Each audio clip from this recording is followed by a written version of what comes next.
नमस्कार दोस्तों, मैं रत्नेश सर आप सभी का स्टडी 91 में स्वागत करता हूं। और कैसे हैं आप सभी? उम्मीद करता हूं सभी स्वस्थ होंगे और मस्त। दोस्तों आज बहुत ही इंपॉर्टेंट टॉपिक लेके आया हूं। जैसा कि आप जानते हैं कि आपके एग्जाम में इस टॉपिक से एक या दो क्वेश्चन जरूर आते हैं। दोस्तों आज आपके टॉपिक का नाम है अब अनुवांशिक रोग। दोस्तों आखिर जेनेटिक जो रोग होते हैं दोस्तों, आखिर वो कौन कौन से होते हैं, इसका क्या रीज़न है, इन सब चीज़ के बारे में दोस्तों हम लोग पढ़ेंगे। मेरे सभी बच्चों को एक बार राधे राधे, जय श्री कृष्ण। दोस्तों एक बार वीडियो को ज़्यादा से ज़्यादा लाइक कर दीजिए और शेयर करिए। आइए दोस्तों अपना सेशन स्टार्ट करते हैं। सबसे पहले बात करते हैं दोस्तों, ये आपकी स्टडी 91 में कुछ बैचेस प्रारंभ हो चुकी हैं जिनकी जानकारी दी गई है। आप स्क्रीनशॉट ले सकते हैं इसका।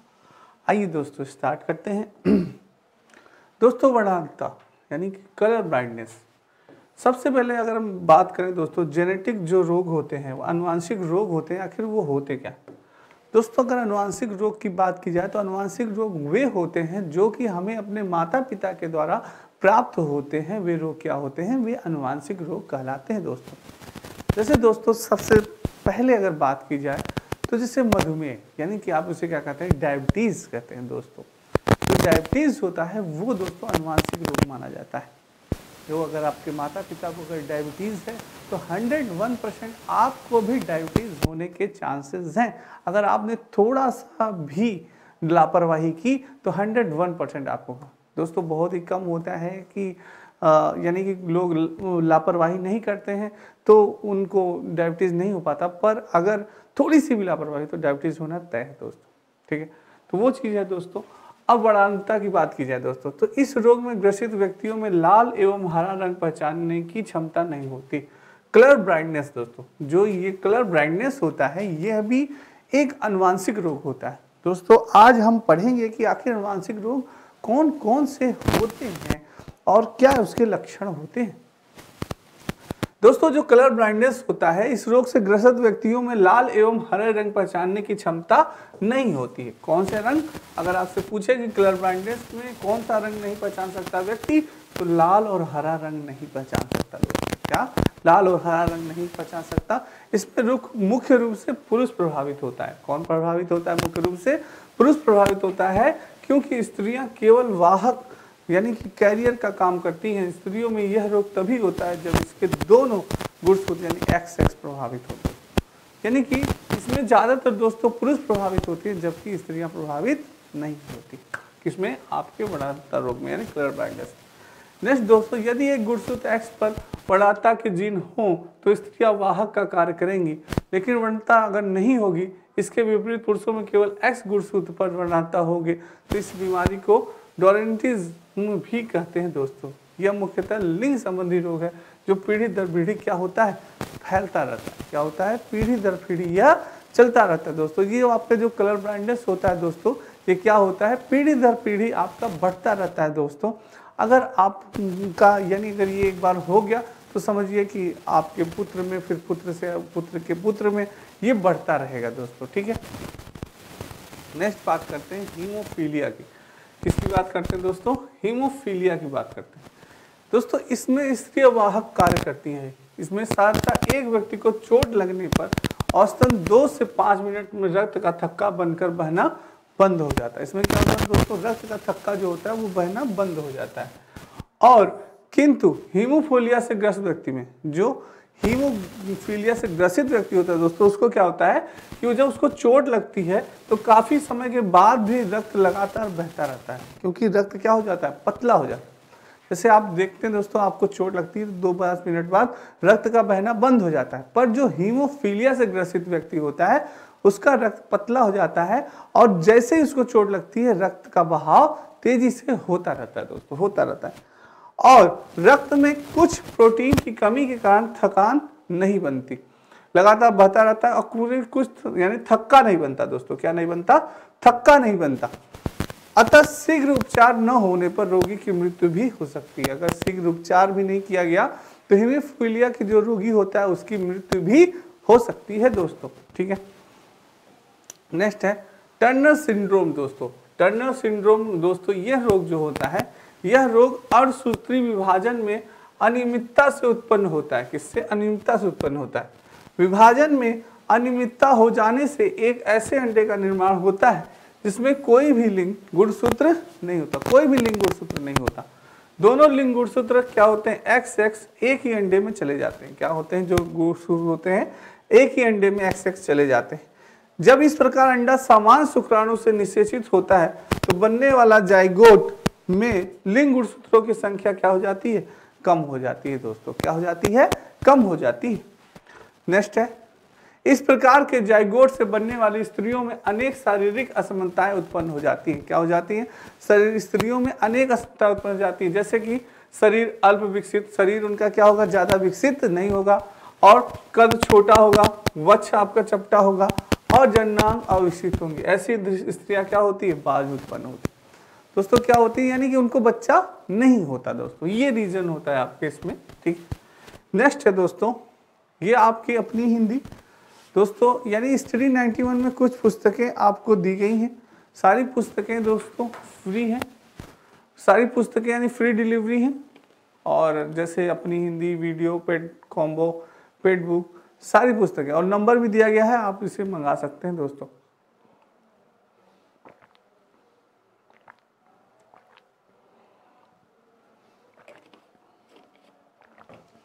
नेक्स्ट दोस्तों,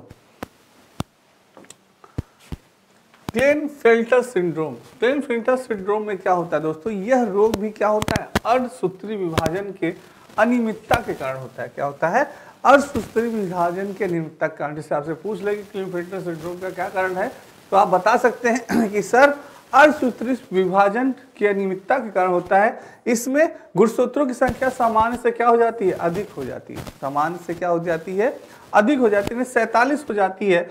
ऐसे जाइगोट से उत्पन्न पुरुष में स्त्रियोचित लक्षण उत्पन्न हो जाते हैं। इसमें पुरुषों का वृषण अल्प विकसित एवं स्तन स्त्रियों के समान विकसित हो जाता है। ऐसे पुरुष क्या हो जाते हैं, नपुंसक हो जाते हैं। क्या हो जाते हैं ऐसे पुरुष, नपुंसक। यानी कि क्लेनफेल्टर सिंड्रोम में पुरुष क्या होता है, नपुंसक हो जाता है दोस्तों। क्या हो जाता है, नपुंसक हो जाता है। अब बात करते हैं डाउन सिंड्रोम या मंगोलिज्म दोस्तों। डाउन सिंड्रोम या मंगोलिज्म की बात की जाए तो यह रोग भी दोस्तों अर्धसूत्री विभाजन में अनियमितता के कारण होता है। किसके कारण, अर्धसूत्री विभाजन में अनियमितता के कारण होता है। अर्धसूत्री विभाजन में ऑटोसोम का बंटवारा सही प्रकार से नहीं हो पाने पर बनने वाले जाइगोट में गुणसूत्रों की स्थिति असामान्य हो जाती है। क्या हो जाती है, गुणसूत्रों की स्थिति असामान्य हो जाती है। इस प्रकार के जाइगोट से विकसित भ्रूण कुछ भी समय पश्चात क्या हो जाता है दोस्तों, मर जाता है। और यदि जीवित रहता भी है तो वो विकसित होने वाला मंद बुद्धि, आंखें टेढ़ी, जीभ मोटी तथा अनियमित शारीरिक ढांचा का होता है दोस्तों। ये दोस्तों जैसे कि हम सभी जानते हैं कि हमारे गुणसूत्र टोटल कितने होते हैं दोस्तों। अगर गुणसूत्र की बात की जाए तो गुणसूत्र होते हैं हमारे 46। कितने होते हैं, 46 गुणसूत्र होते हैं दोस्तों। कितने होते हैं, हमारे 46 गुणसूत्र होते हैं दोस्तों। अगर मेल की बात की जाए यानी पुरुष की बात की जाए तो मेल में गुणसूत्र पाए जाते हैं एक्स और वाई। और अगर फीमेल की बात की जाए तो फीमेल में दोस्तों गुणसूत्र पाए जाते हैं एक्स और एक्स। दोस्तों अगर इससे मेल से एक्स गुणसूत्र और फीमेल से एक्स गुणसूत्र की प्राप्ति होती है तो क्या होती है, पुत्री प्राप्ति होती है। क्या होती है, गर्ल्स उत्पन्न होती है। और अगर मेल से वाई गुणसूत्र और फीमेल से एक्स गुणसूत्र तो एक्स वाई पे क्या होता है दोस्तों, वाई उत्पन्न होता है, यानी कि लड़का उत्पन्न होता है।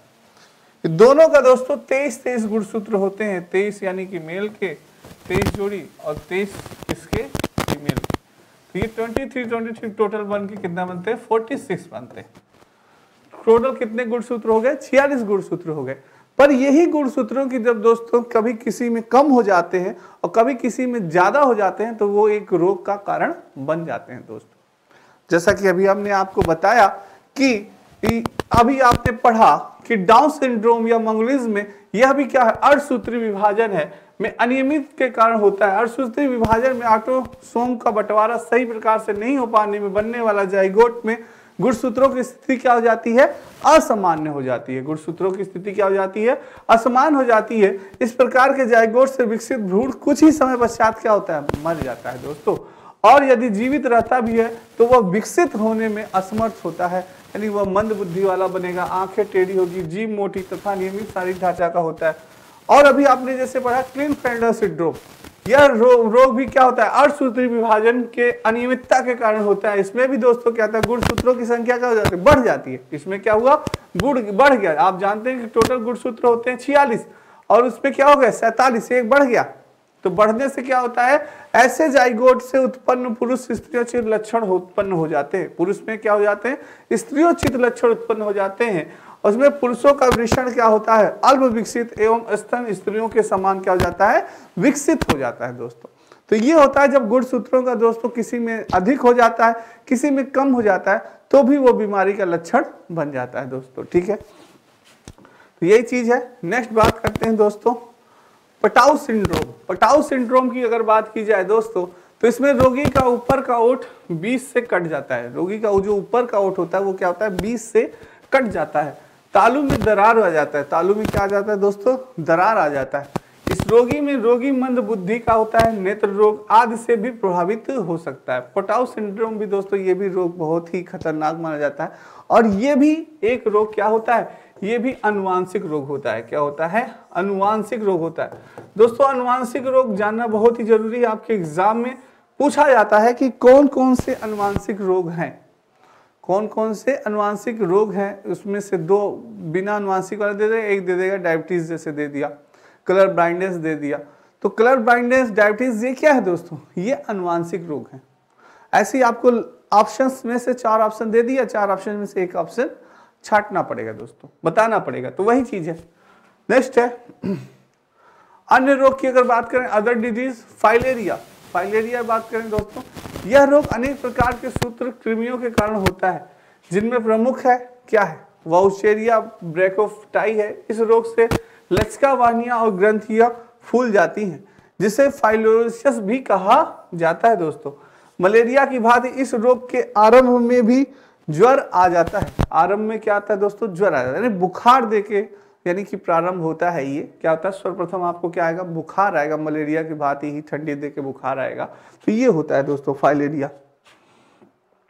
नेक्स्ट है दोस्तों, ये आपके हिंदी इंडिविजुअल का नया बैच प्रारंभ 999 रुपए में। जो बच्चे हिंदी इंडिविजुअल का बैच ज्वाइन करना चाहते हैं दोस्तों कर सकते हैं।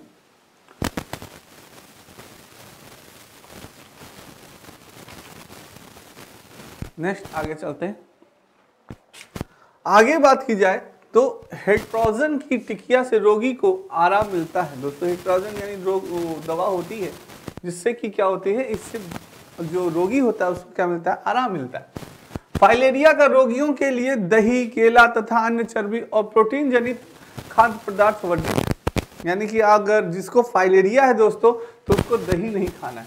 क्या दही मना है, केला मना है तथा अन्य चर्बी वाले प्रोटीन जन खाद्य पदार्थ उसको वर्जित है, नहीं मना है दोस्तों। इसकी रोकथाम के लिए सर्वप्रथम मच्छरों को नष्ट करना चाहिए। किसको, मच्छरों को नष्ट करना चाहिए। पानी इकट्ठा नहीं होना देना चाहिए, क्योंकि आप जानते हैं कि अगर जहां पानी इकट्ठा हुआ वहीं मच्छर आपके आ जाएंगे, वहीं वो अंडे देंगे और तुरंत उनका जन्म फिर से प्रारंभ होगा, फिर मच्छर आपके घर में अधिक बढ़ जाएंगे। इसके लिए दोस्तों विरंजक चूर्ण, DDT तथा अन्य कीटनाशक दवाओं का उपयोग किया जाना चाहिए। आपको जैसे पानी एकत्रित न होना चाहिए, एकत्रित नहीं होने देना चाहिए, और विरंजक चूर्ण, DDT तथा अन्य कीटनाशक दवाओं का भी प्रयोग करना चाहिए दोस्तों। ठीक है, नेक्स्ट है बेरी बेरी की बात करते हैं दोस्तों। किसकी, बेरी बेरी की बात करें तो आप सभी जानते हैं कि बेरी बेरी विटामिन B1 की कमी के कारण हो जाता है। किसकी, विटामिन B1 की कमी के कारण होता है। इसकी कमी के कारण उपापचय के दौरान शरीर में जीव विष उत्पन्न हो जाता है। क्या होता है, शरीर में जीव विष उत्पन्न हो जाता है और फुफ्फुस में सूजन हो जाता है। क्या होता है दोस्तों, सूजन हो जाता है। इस रोग में हृदय की गति बंद हो जाने की संभावना रहती है। क्या होता है, इस रोग में हृदय की गति क्या होती है, बंद हो जाने की संभावना होती है और रहती है। तथा इस रोग से बचने के लिए विटामिन B युक्त भोजन जैसे कि मटर, शुष्क, खमीर, अंडे की जर्दी, दूध आदि का सेवन करना हमें चाहिए दोस्तों। इसमें विटामिन बेरी बेरी नामक रोग में दोस्तों इसमें होता है ना, कभी कभी आपको डर लगता है कि यार हार्ट फेल ना हो जाए, तो वो रीजन होता है दोस्तों हार्ट फेल, यानी कि हार्ट की जो बीट्स होती हैं क्या हो जाती हैं, रुक जाती हैं। तो वो क्या होता है, ये लोग कुछ मानते हैं कि ये बेरी बेरी का उसका कारण है, विटामिन B1 की कमी से भी वह होता है दोस्तों, ठीक है। नेक्स्ट है स्कर्वी रोग। आप सभी जानते हैं कि स्कर्वी विटामिन सी की कमी से होता है। किसकी? विटामिन सी कमी। यह रोग भोजन में विटामिन सी की कमी के कारण उत्पन्न होता है और विटामिन सी स्कर्विक अम्ल है जो कि स्कर्वी निरोधी होता है दोस्तों। क्या होता है? स्कर्वी निरोधी होता है दोस्तों। अब हम लोग अन्य रोग के पढ़ रहे हैं, जितना यानी कि पहले हम लोग पढ़ चुके हैं अनुवांशिक का, अब अन्य रोगों। ये नहीं है कि ये भी अनुवांशिक है, अनुवांशिक ये नहीं है स्कर्वी। मसूड़ों से रक्त स्राव, दांतों का असमय टूटना, बच्चों के चेहरे और अंगों में सूजन, पेशाब में रक्त या एल्युमिनियम का अंश आना आदि इसके लक्षण है। जैसे स्कर्वी के आपसे पूछ ले कि स्कर्वी के क्या लक्षण है दोस्तों, तो मसूड़ों में रक्त का स्राव होना, दांतों का असमय टूटना, बच्चों के चेहरे और अन्य अंगों में क्या होता है? सूजन आना, पेशाब में रक्त या एल्यूमिन का अंश आना आदि इसके क्या है? लक्षण है दोस्तों। किसके? स्कर्वी के, ठीक है।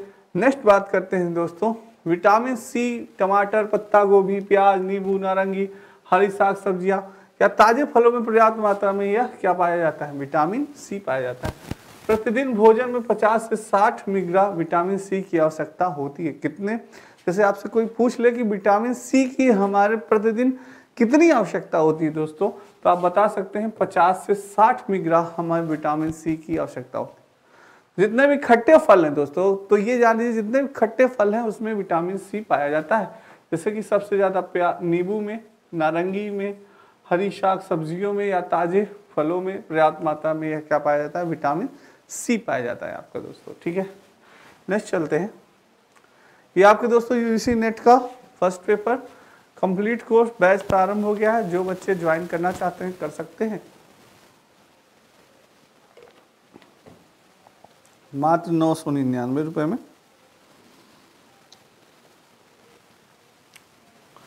आइए दोस्तों,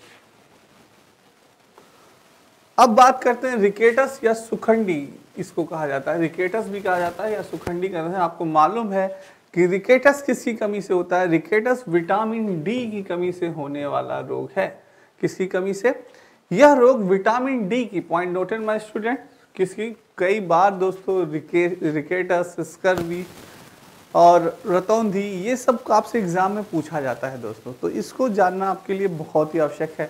तो जो रिकेटस होता है यह विटामिन डी की कमी के कारण होता है। विटामिन डी की कमी के कारण कैल्शियम और फास्फोरस के लवण का उपापचय ठीक से नहीं हो पाता। क्या होता है? जो कैल्शियम और फास्फोरस का जो लवण होता है वो ठीक से आपका नहीं हो पाता, जिसके कारण अस्थियों में कैल्शियम संचित नहीं हो पाता। यानी कि आपकी हड्डियों में क्या होता है? कैल्शियम संचित सही से सही मात्रा में नहीं हो पाता, जिस कारण अस्थियां कोमल हो जाती हैं। अस्थियां क्या हो जाती है? आपकी कोमल हो जाती हैं और आसानी से टूटने का डर रहता है। बच्चों को प्रतिदिन 0 से 15 मिलीग्राम और वयस्कों को 0.025 और मिलीग्राम विटामिन डी की आवश्यकता होती है दोस्तों। इतना बच्चों को प्रतिदिन मिलना चाहिए, यानी कि 0.015 या 0.02 के बीच में ना मिलना चाहिए। और वयस्कों की अगर बात की जाए तो 0.025 इतना दोस्तों विटामिन डी मिलना चाहिए आपको पर डे। तब इससे आपकी सबसे पहले आपकी हड्डियां मजबूत रहेंगी दोस्तों। क्या रहेंगी? आपकी हड्डियां मजबूत रहेंगी।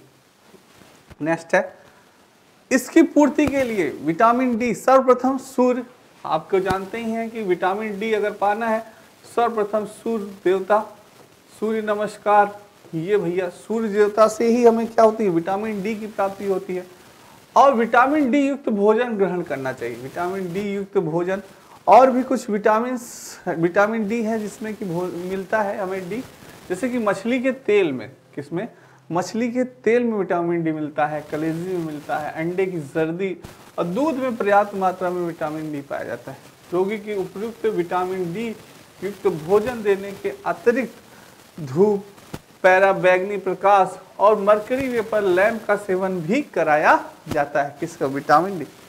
दोस्तों विटामिन डी आपको ये नहीं कि आपको हमेशा, दोस्तों सूर्य की जब सुबह जो किरणें निकलती हैं वो विटामिन डी की बहुत अच्छी स्रोत मानी जाती है।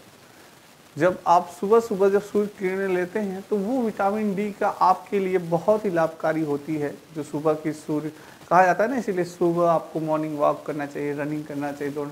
तो वो आपके लिए बहुत ही लाभकारी होता है। तो वही चीज़ है विटामिन डी, बाकी चीज़ें ठीक है। नेक्स्ट है दोस्तों डायबिटीज़, मधुमेह की बात की जाए दोस्तों, डायबिटीज़ की बात की जाए, यह अग्रसय से संबंधित रोग है। किससे है? अग्रसय से संबंधित रोग है, जो कि इंसुलिन का पर्याप्त स्राव नहीं होने के कारण होता है। यह अग्रसय से संबंधित रोग है जो इंसुलिन का पर्याप्त स्राव नहीं होने के कारण होता है। इंसुलिन दो प्रकार का कार्य करता है। इंसुलिन जो होता है आपका वह दो प्रकार से कार्य करता है, जैसे कि भोजन का कार्बोहाइड्रेट वाला भाग पचकर शर्करा में परिवर्तित हो जाता है। किसमें परिवर्तित हो जाता है? शर्करा में परिवर्तित हो जाता है, जो कि इंसुलिन की प्रतिक्रिया से खंडित होकर तंतुओं में मिल जाता है। इसके अभाव में यह शर्करा रक्त में चली आती है। किसमें चली आती है दोस्तों? रक्त में चली आती है। इस वजह से दिक्कत हो जाती है। नेक्स्ट एक होता है इंसुलिन जो कि यकृत और पेशियों में, किसमें दोस्तों? यकृत और पेशियों में ग्लाइकोजन संचित करने में मदद करता है। क्या करता है? ग्लाइकोजन संचित करने में मदद करता है। और इसका पर्याप्त मात्रा में स्राव नहीं होने पर, पर्याप्त मात्रा में स्राव नहीं होने पर यकृत में ग्लाइकोजन का उपयोग होता है और ग्लाइकोजन की मात्रा धीरे धीरे क्या होती है दोस्तों? समाप्त होने लगती है। धीरे धीरे क्या होती है? समाप्त होने लगती है। ऐसी स्थिति में तंतुओं में प्रोटीन और संचित वसा शर्करा में परिवर्तित होने लगता है। किसमें? शर्करा में परिवर्तित होने लगता है। इससे रक्त में शर्करा की मात्रा और भी अधिक क्या हो जाती है?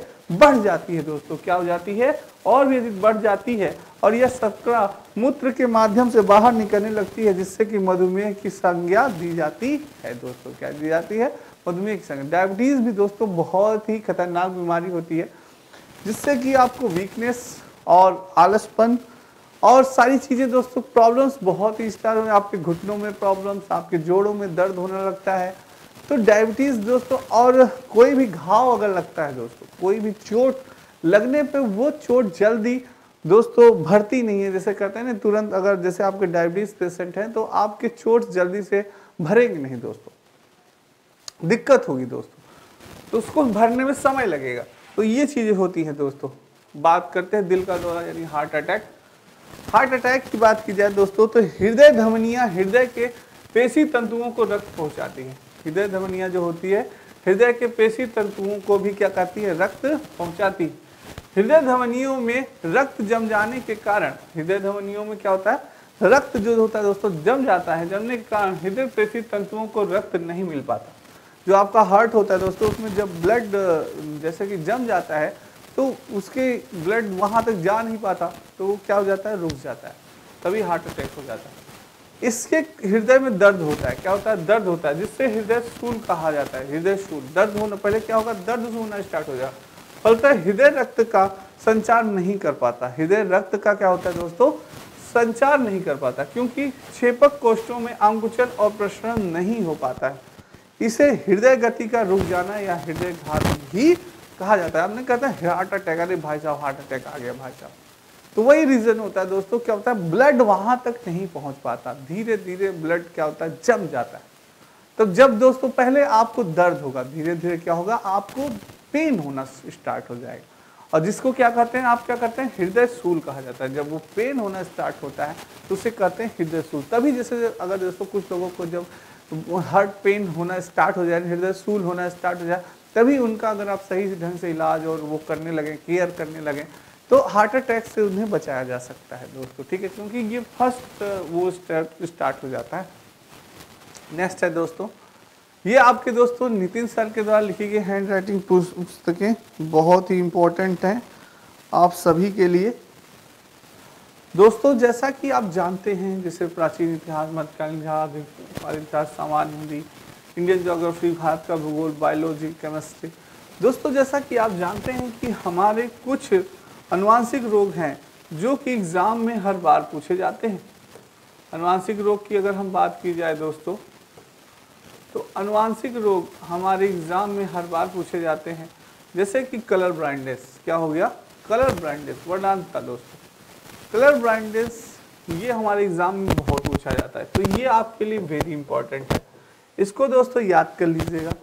इसके लक्षण क्या होते हैं? व्यक्ति लाल और हरा रंग, जैसे मैंने अभी आपको बताया, ये बहुत ही पूछा जाता है आपके एग्ज़ाम। दूसरा है दोस्तों दूसरे की अगर बात करें हीमोफीलिया, हीमोफीलिया भी दोस्तों क्या होता है, आपका अनुवांशिक रोग माना जाता है। क्या माना जाता है? अनुवांशिक रोग माना जाता है हीमोफीलिया से दोस्तों। अगर ये आपको, फिर ये आपके पुत्र को भी होने की संभावना होती है दोस्तों। नेक्स्ट है टर्नर सिंड्रोम। टर्नर सिंड्रोम भी दोस्तों यह क्या होता है, यह रोगी अर्धसूत्री विभाजन निर्मित होता है। ये भी इंपॉर्टेंट है, इसको भी पढ़ लीजिएगा, ये भी अनुवांशिक है दोस्तों। नेक्स्ट है क्लेनफेल्टर सिंड्रोम, ये भी दोस्तों आपका क्या है, अनुवांशिक है। ये भी इंपॉर्टेंट है, ये भी एग्जाम में कई बार पूछा गया है। ठीक है, तो ये दोस्तों क्या है, इंपॉर्टेंट है आपका। नेक्स्ट है आपका डाउन सिंड्रोम या मंगोलिस, डाउन सिंड्रोम मंगोलिस, ये भी दोस्तों इंपॉर्टेंट है, ये भी आता है एग्जाम में। ये भी आपका अनुवांशिक रोग है, क्या है, अनुवांशिक। और पटाउ सिंड्रोम, ये भी दोस्तों, पटाउ सिंड्रोम ये भी आपका अनुवांशिक रोग है। तो डाउन सिंड्रोम, पटाउ सिंड्रोम, ये सब क्या है दोस्तों, अनुवांशिक रोग है। इनको जानना आपको बहुत जरूरी है। पहले अब अन्य रोगों की बात की गई, यहाँ से दोस्तों आपका अन्य रोगों की बात की गई, जैसे फाइलेरिया और भी चीज़ें, मलेरिया, हार्ट अटैक, डायबिटीज़, इन सारी चीज़ों की हमने बात की दोस्तों। तो ये अन्य रोगों की बात हमने की है।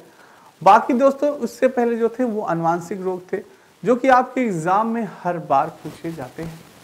ठीक है, तो दोस्तों इसको जानना आपके लिए बहुत ही जरूरी थे। तो आज के लिए इतना ही दोस्तों। आपको आज की क्लास कैसे लगी कमेंट बॉक्स में कमेंट जरूर करिएगा, एक बार लाइक जरूर करिएगा और सब्सक्राइब जरूर करिएगा। तो आज के लिए इतना ही दोस्तों, सभी को राधे राधे, जय श्री कृष्ण दोस्तों और जय हिंद दोस्तों।